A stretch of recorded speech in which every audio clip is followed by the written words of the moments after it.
நண்பர்கள் தோழர்கள் அனைவருக்கும் வணக்கம். 2 நாளைக்கு முன்னாடி குஜராத் மாநிலத்தில் இருக்கக்கூடிய பரோடா அப்படிங்கிற இடத்துல இருக்கக்கூடிய மகாராஜா சயராஜாவ் அப்படிங்கிற இந்த பல்கலைக்கழகத்தில் இந்த நாட்டுக்காக ராப்பகலா தங்களுடைய ஒவ்வொரு நேர சிந்தனையும் நாட்டினுடைய வளர்ச்சிக்காக பாடுபடக்கூடிய நம்ம பிரதமர் மோடியை பற்றி பிஏ எம்ஏ இந்த பாட புத்தகத்தில் ஒரு பாடத்திட்டமாக கொண்டு வரணும். அவர் எப்படி குஜராத் மாநிலத்திலிருந்து வளர்ந்து இந்த நாட்டினுடைய பிரதமர் ஆனார் அப்படிங்கிற இந்த வரலாற்றை மக்களுக்கு தெரியப்படுத்தணும்னு சொல்லி அந்த பல்கலைக்கழகம் ஒரு பாட புத்தகத்தை அறிமுகப்படுத்தியிருக்காங்க. சரி, என்ன பிரதமர் செஞ்சார்? அவர் குஜராத்தில் முதல்வராக இருக்கும் பொழுது அந்த மாநிலத்தினுடைய வளர்ச்சியை எங்கே கொண்டு போனார் அப்படிங்கிறத நம்ம கொஞ்சம் வரலாற்றை போய் பார்க்கணும்.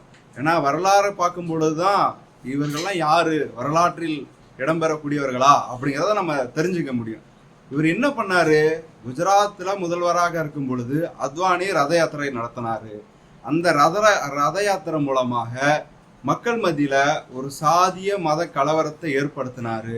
அவர் போட்ட அந்த நெருப்பு இவர் ஆத்தி கலவரமாக மாற்றினார்.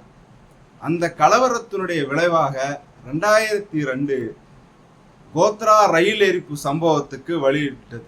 கோத்ரா ரயில் எரிப்புல 2000க்கும் மேற்பட்ட முஸ்லீம்களை கொன்றொழித்த கொலைகாரர் குற்றவாளி யாருன்னு சொன்னா நம்ம நாட்டினுடைய பிரதமர். இதை நான் சொல்லலைங்க, நீதிமன்றம் சொல்லிச்சு. உடனே மேல கேஸை போட்டுருவாங்க, இப்படியெல்லாம் பேசிட்டாரு அப்படின்னு சொல்லி.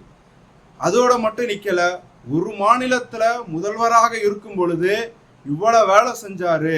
இவர் இந்தியாவுக்கே பிரதமரானா இந்த நாடை எப்படி வல்லரசு நாடா மாத்திருவாரு அப்படின்னு அனுதினமும் கார்பரேட் முதலாளிகள் முடிவு பண்ணி இவன் தாண்டா அதுக்கு சரிபட்டு வருவான் அப்படின்னு சொல்லி 2014 இந்த நாட்டினுடைய பிரதமர் வேட்பாளர் மோடி அப்படின்னு எல்லா ஊடகங்களிலும் சோசியல் மீடியாக்களையும் பல லட்சம் கோடி ரூபாயை செலவு பண்ணி மோடின்னா வளர்ச்சின்னா குஜராத், இதுதான் மோடி அப்படின்னு ஒரு பிம்பத்தை கட்டி அமைச்சாங்க.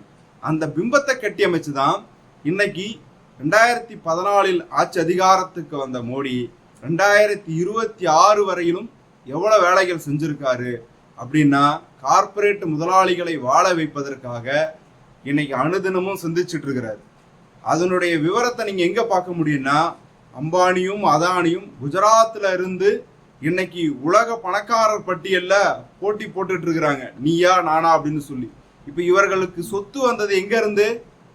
இவருடைய ஆட்சியில தான். இவர் செஞ்ச நல்ல திட்டங்களாலதான் அவங்க உலக பணக்காரர் பட்டியல் அளவுக்கு போயிருக்கிறாங்க. அப்ப இப்படியாப்பட்ட ஒரு பிரதமரை ஒரு வரலாறுல கொண்டு வரணுமா வேண்டாமா? நிச்சயமாக கொண்டு வரணும்.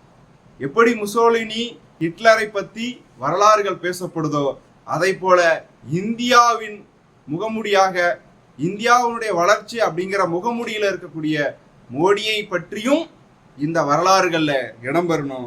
அதோடு மட்டுமல்ல, இன்னைக்கு ஊழலையே சட்டப்பூர்வமா மாத்தினதான் தேர்தல் பத்திரம் மூலமாக பலாயிரம் கோடி ரூபாயை சட்டப்பூர்வமா வாங்கி வச்சிருக்கிறாரு. இது எந்த பிரதமராவது இதுக்கு முன்னாடி செஞ்சாங்களா? செய்யல. ஏன்னா அவங்களுக்கு அதை பத்தி தெரியல. எங்க பிரதமர் மோடி தான் இதுக்கு ஒரு வழி இருக்குடா அப்படின்னு இந்த ரூட்டை கண்டுபிடிச்சார். அப்போ இது மட்டுமல்ல, குஜராத்தில் தொடங்கி இன்னைக்கு இந்தியா முழுக்க கார்பரேட்டுகள் எங்கெல்லாம் போறாங்களோ அவர்களுக்கு சிறந்த சேவகராக இருக்கக்கூடிய மோடியை பற்றி கட்டாயம் இந்த பாட புத்தகத்தில் இந்த வரலாறை கொண்டு வரணும்னு நாங்கள் சொல்றோம்.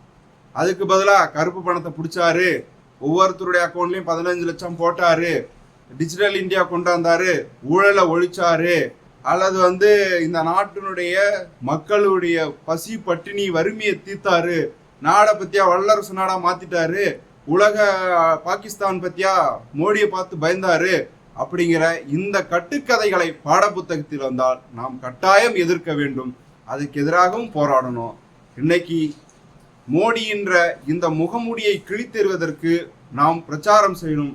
நாங்கள் சொல்லிக்கிட்டே இருக்கிறோம், கல்வித்துறை காவிமயமாகுது, கார்பரேட் மயமாகுது அப்படின்னு சொல்லி. இது கண் முன்னாடி இன்னைக்கு தெரியுதா இல்லையா? பாசிஸ்டுகளுடைய ஆட்சியில மக்களுக்கு எதிராக தான் இவர்கள் செயல்படுவாங்க, வரலாற்றை திரித்து எழுதுவார்கள் அப்படின்னு நாங்கள் சொல்லிக்கிட்டு இருக்கிறோம். அது இன்றைக்கு உண்மையாக நடந்துகிட்டு இருக்கு. எனவே கல்வியை பாதுகாக்கணும், இந்த நாட்டை பாதுகாக்கணும்னு சொன்னா மாணவர்கள், இளைஞர்கள் நம்முடைய உண்மையான வரலாறை நாம் தெரிந்து கொள்ள வேண்டும். அந்த வரலாறில் இருந்து மோடி போன்ற பாசிஸ்டுகளுக்கு பாடத்தை நாம் கற்பிக்கணும். நன்றி.